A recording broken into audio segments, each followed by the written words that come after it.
What's up, Patriots Nation? Well, the football whisperer struck again. Bill Belichick cooked up one of his best schemes against Baltimore on Sunday night to do what many thought couldn't be done. And that's flip the script on the Patriots' 2020 season. Now, at 4-5, you still may not be convinced just yet. But after watching 4 quarters of clean football against a top-tier team, I think Cam Newton's onto something when he says the Patriots haven't hit their peak just yet. And let's be real. If they can beat the Ravens, this week's matchup against the 2-7 Texans should elevate them to 5-5 without a doubt. This Sunday's season-saving win over Baltimore is cause for celebration on both sides of the ball. Defensively, it was the J.C. Jackson show. Jackson more than redeemed himself after giving up 2 touchdowns to the Jets, only allowing a single catch against the Ravens. And if those stats aren't impressive enough, Jackson's pick at the end of the first half marked 5 straight games with an interception, which is a franchise record. And offensively, Myers just continues to impress week over week. He was up against the league's top cornerback tandems and was able to break free in both man and zone coverage, catching 5 passes for 59 yards, both team highs, and earned 4 first downs.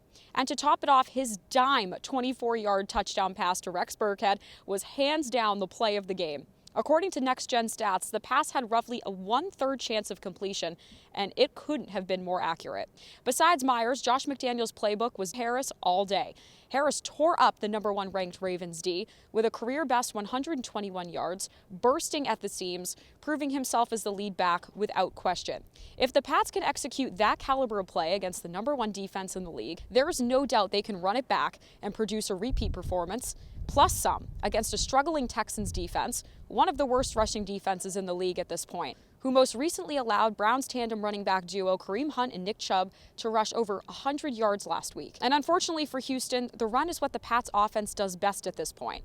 They average 161 rushing yards per game, which ranks 3rd in the league. But despite their 2-7 record, the Texans do have a few offensive weapons to watch, most notably quarterback Deshaun Watson, wide receiver Will Fuller, and wide receiver Brandon Cooks.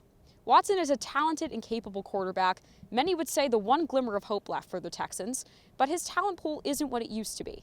Their biggest offensive talent in running back David Johnson is currently on IR with a concussion, and there's no standout guys to fill that void at this point. Now, there's no doubt that Fuller and Cooks are offensive threats, but they're nothing the Pats secondary can't handle. So bottom line, I think it's safe to sum up this pregame report with Houston, we have a problem. And for once, when I say we, I don't mean the Patriots. The only thing standing in their way is themselves. So let's see if they can get back to 500 on Sunday. In Foxborough, Alexi Iafrato, the Boston Herald.